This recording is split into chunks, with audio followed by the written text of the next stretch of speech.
Hey everyone, welcome to all of you. आज हम लोग क्लास 10 का चैप्टर नंबर 1 की रिवीजन करेंगे, जिसमें हम लोग चैप्टर के जितने भी कॉन्सेप्ट हैं उन सभी को कवर अप करेंगे। तो चलिए हम लोग शुरू करते हैं। बाकी तो हम लोग पहले बच्चों पढ़ चुके हैं इन सब चीजों को, तो आज हमें रिवीजन में करना है, तो इस वजह से हम थोड़ा फास्ट चलेंगे। ठीक है, जो हमारे चैप्टर का नाम है chemical reaction and equation. Chemical reaction and equation. तो इसमें केमिकल रिएक्शंस के बारे में हमें जनरली पढ़ना है कि केमिकल रिएक्शन होती क्या है और कितने टाइप्स की होती है, उसकी इक्वेशन को हम लोग लिखते कैसे हैं, इन सब चीजों के बारे में हमें इसमें पढ़ना है। तो बाकी बातें तो हो चुकी थी इसमें, तो मैं इसमें स्टार्ट जो करूंगा वो मैं स्टार्ट करने वाला हूँ आपका बैलेंसिंग से, कि बैलेंसिंग हम लोग कैसे करते हैं। जो इंपॉर्टेंट टॉपिक्स हैं उसको लेकर हम लोग चलेंगे कि बैलेंसिंग हम लोग कैसे करेंगे। देखिए, बैलेंसिंग में हमें करना क्या होता है कि जितने एटम्स हमारे रिएक्टेंट में होते हैं उतने ही हमें प्रोडक्ट में भी दिखाने होते हैं, क्योंकि हम लोगों ने एक लॉ पढ़ा है कि हम लोग ना ही मास को बना सकते हैं ना ही हम लोग मिटा सकते हैं। तो इस वजह से हमें क्या करना पड़ता है, रिएक्शंस को बैलेंस करने की जरूरत पड़ती है। तो जैसे अगर हमने मान लिया कि हमारा आयरन है, वाटर से जब रिएक्ट करेगा तो ये क्या बनाएगा, Fe2O3 बना देगा, साथ में हाइड्रोजन गैस अलग निकल जाएगी। लेकिन अब आप लोग यहाँ पे देखेंगे तो यहाँ पे एक ही आयरन है, यहाँ पे दो आयरन है, तो इसको बैलेंस करना जरूरी है। तो हम लोग क्या कर देते हैं, पहले यहाँ पे 2 लगा दें। याद रखना कि कभी भी हम लोग नीचे नहीं लगा सकते हैं। अगर हम लोग कभी भी बैलेंस करेंगे तो हमेशा हम लोग आगे लगाएंगे, नीचे नहीं लगाना है। तो यहाँ पे आयरन बैलेंस हो गया। अब ऑक्सीजन देखिए, यहाँ पे 3 ऑक्सीजन है, यहाँ पे कितने हैं, एक ही है। तो मैं यहाँ पे क्या करूं, 3 लगा दूं मैं यहाँ पे, तो 3 ऑक्सीजन हो गए। लेकिन हाइड्रोजन कितना हो गया, 3 2 6, और यहाँ पे हाइड्रोजन कितना है, 2 है। तो अगर आगे 3 लगा देता हूं तो हाइड्रोजन भी हमारा बैलेंस हो गया। इस तरीके से हम लोग जो है बैलेंसिंग करते हैं। उसके बाद हम लोग देखते हैं एक और रिएक्शन जो है हमारी बेरियम क्लोराइड की सल्फ्यूरिक एसिड के साथ देख लेते हैं। BaCl2 की सल्फ्यूरिक एसिड के साथ, H2SO4 के साथ। तो यहाँ पे हमारा क्या बनेगा, BaSO4 बन जाएगा, बेरियम का सल्फेट बन जाएगा, और साथ में क्या होगा, HCl जो है वो निकल जाएगा। ठीक, अब हमें बैलेंस करना है। यहाँ पे देखिए बच्चे, बेरियम 1 है, यहाँ पे बेरियम 1 है, तो बैलेंस है, इसको करने की जरूरत नहीं है। लेकिन यहाँ पे क्लोरीन 1 है, यहाँ पे क्लोरीन कितने हैं, 2, तो यहाँ पे बैलेंस कर दो। 2 क्लोरीन हो गए, 2 हाइड्रोजन हो गए, यहाँ पे भी 2 ही हाइड्रोजन है, 1 सल्फर, 4 ऑक्सीजन और 4 ऑक्सीजन, यानी कि रिएक्शन भी बैलेंस हो गई। तो इस तरीके से आपको बैलेंसिंग करनी है। ये था बैलेंसिंग का पोर्शन। अब हम लोग देख लेते हैं कि हमारी कितने तरीके की रिएक्शंस होती हैं। जब हम लोग रिएक्शन की बात करते हैं चैप्टर 1 में, तो हमें जनरली 4 तरीके की रिएक्शन देखने को मिलती है। पहली होती है कॉम्बिनेशन रिएक्शन। कॉम्बिनेशन रिएक्शन में क्या होता है कि 2 या 2 से ज्यादा रिएक्टेंट आपस में मिलकर एक सिंगल प्रोडक्ट की फॉर्मेशन करते हैं, यहाँ पे कंबाइन होता है। Second is decomposition reaction. Decomposition reaction में जैसा कि इसका नाम ही है डीकम्पोजिशन, मतलब क्या होगा कि कोई भी एक रिएक्टेंट जो है वो एक से ज्यादा प्रोडक्ट में टूट रहा होगा, 2 या 2 से ज्यादा प्रोडक्ट में टूटेगा इस केस में। अगला है हमारा डिस्प्लेसमेंट रिएक्शन और डबल डिस्प्लेसमेंट रिएक्शन। देखिए, डिस्प्लेसमेंट रिएक्शन में जैसा कि इसके नाम से ही पता चल रहा है कि एक मेटल क्या करेगा, एक हाईली रिएक्टिव मेटल एक लो रिएक्टिव मेटल को डिस्प्लेस कर देगा उसकी जगह से, और उसकी पोजीशन आके ले लेगा। तो उसको हम लोग क्या बोलते हैं, डिस्प्लेसमेंट रिएक्शन। डबल डिस्प्लेसमेंट में क्या होता है कि दोनों मेटल के जो आयन्स हैं उनका एक्सचेंज आपस में हो जाएगा, उसे हम लोग डबल डिस्प्लेसमेंट रिएक्शन कहते हैं। चलिए एक एग्जांपल देख लेते हैं हम लोग इसका, कॉम्बिनेशन रिएक्शन का। कॉम्बिनेशन रिएक्शन में हम लोग कार्बन लेंगे, ऑक्सीजन से कंबाइन कराएंगे, तो हमें क्या मिल जाएगा, CO2 मिल जाएगा। ये एक तरीके के कंबशन रिएक्शन का भी एग्जाम्पल है। तो आप कंफ्यूज मत होना कंबशन और कॉम्बिनेशन में। कॉम्बिनेशन रिएक्शन भी है और कंबशन रिएक्शन भी है, ठीक है, क्योंकि इसमें कार्बन जो है वो जलेगा। सेकंड है हमारा डीकम्पोजिशन रिएक्शन में जब हम लोग पढ़ते हैं तो 3 टाइप्स की हमें मिलती हैं।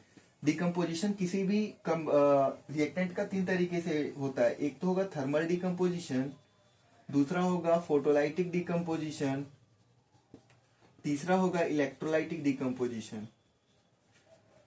थर्मल डिकम्पोजिशन में क्या होगा, थर्मल जैसे कि नाम से ही है, यानी कि हीट से डिकम्पोजिशन होगा। तो यहाँ पे हम लोग लिख सकते हैं CaCO3 एग्जाम्पल ले लेते हैं, कैल्शियम कार्बोनेट का जब बच्चों ब्रेक डाउन होगा तो CaO प्लस CO2 में टूट जाएगा। तो इसे हम लोग क्या बोलेंगे, थर्मल डिकम्पोजिशन। यहाँ पे जो हम लोग इस रिएक्टेंट को तोड़ रहे हैं। वो कैसे तोड़ रहे हैं? हम लोग हीट की सप्लाई करके तोड़ रहे हैं, यानी कि हीट प्रोवाइड करके ब्रेक डाउन कर रहे हैं।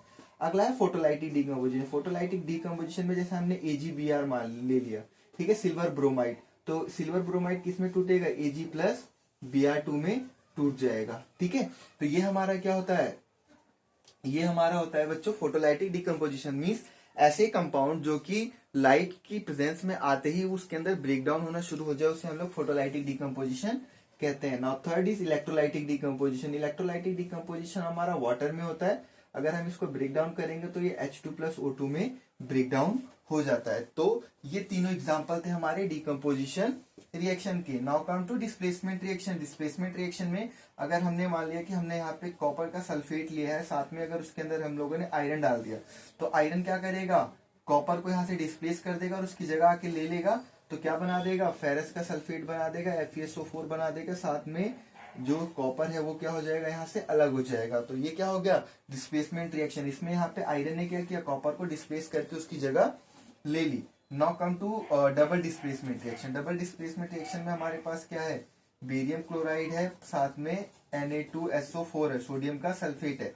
इसको अगर मैं रिएक्ट कराता हूं तो यहाँ पे रिएक्ट कराने के बाद क्या होगा? सोडियम का क्लोराइड बन जाएगा, ये इसके साथ, इसका कैटायन इसके अनायन के साथ आके जुड़ जाएगा, तो NaCl बन जाएगा, और साथ में बेरियम का सल्फेट बन जाएगा, यानी कि BaSO4 बन जाएगा। तो इस तरीके से रिएक्शंस हमारी प्रोसीड होती हैं। तो हमने क्या क्या जाना? बैलेंसिंग हमने देखा कि किस तरीके से हम लोग बैलेंसिंग करते हैं। दूसरी चीज हमने देखी कि रिएक्शन हमारी कितने टाइप की होती हैं? 4 टाइप्स की होती हैं: combination reaction, decomposition reaction, displacement reaction and double displacement reaction. Then combination reaction में क्या होता है? दो या दो से ज्यादा रिएक्टेंट आपस में मिलके एक सिंगल प्रोडक्ट की फॉर्मेशन करते हैं। डिकम्पोजिशन रिएक्शन में ब्रेक डाउन होगा, और डिकम्पोजिशन रिएक्शन 3 तरीके की होती है: thermal decomposition, photolytic decomposition, electrolytic decomposition.